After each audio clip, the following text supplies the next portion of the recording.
24 ঘন্টার ভিতরে জিএম কাদেরকে আটক করতে হবে, কারণ তার নামে ইতিমধ্যে একটি হত্যা মামলা হয়েছে। একইভাবে জাতীয় পার্টির যিনি মহাসচিব মুজিবুল হক চুন্নু, তাকেও আইনের আওতায় আনতে হবে। আপনারা জানেন যে বাংলাদেশের যে জনসংখ্যা তার প্রায় অর্ধেক হচ্ছে যুবক এবং তরুণ।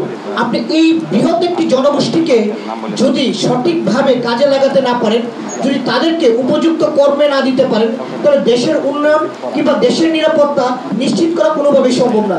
সেই জন্য যুব অধিকার পরিষদ যে প্রস্তাবনাটি দিয়েছে সেটি অত্যন্ত সময়োপযোগী।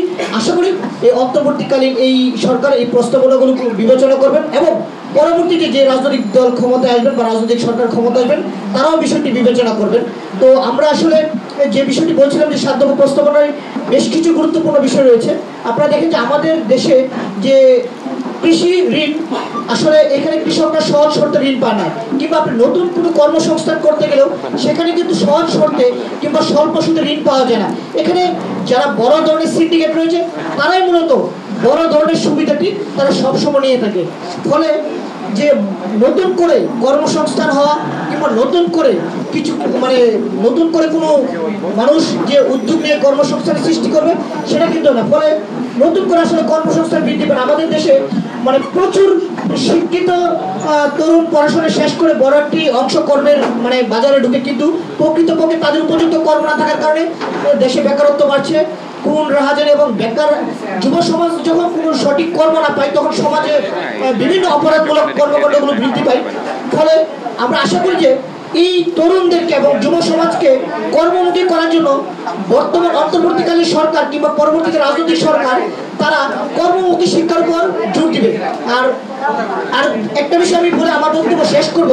আপনারা জানেন যে অন্তর্বর্তীকালীন সরকার দায়িত্ব নিয়েছে প্রায় 1 মাসেরও বেশি সময় হয়েছে, কিন্তু 1 মাসের বেশি সময় হওয়ার পর এই যে সরকারের নেতৃত্বে দেশে গণহত্যা চালিয়েছিল সেই সরকারের গুরুত্বপূর্ণ এমপি মন্ত্রী কিংবা নেতাকর্মীরা কিন্তু আটক করে। একটা বিস্ময়কর ঘটনা হচ্ছে যে বিষয়টি গণমাধ্যম আড়াল করে যাচ্ছে, সেটা হচ্ছে পররাষ্ট্রমন্ত্রী হাসান মাহমুদকে আটক করা হয়েছিল বিমানবন্দরে, এরকম একটি শিরোনাম বাংলাদেশের প্রায় সবকটি গণমাধ্যমে আগস্টের 6 তারিখে এসেছিল।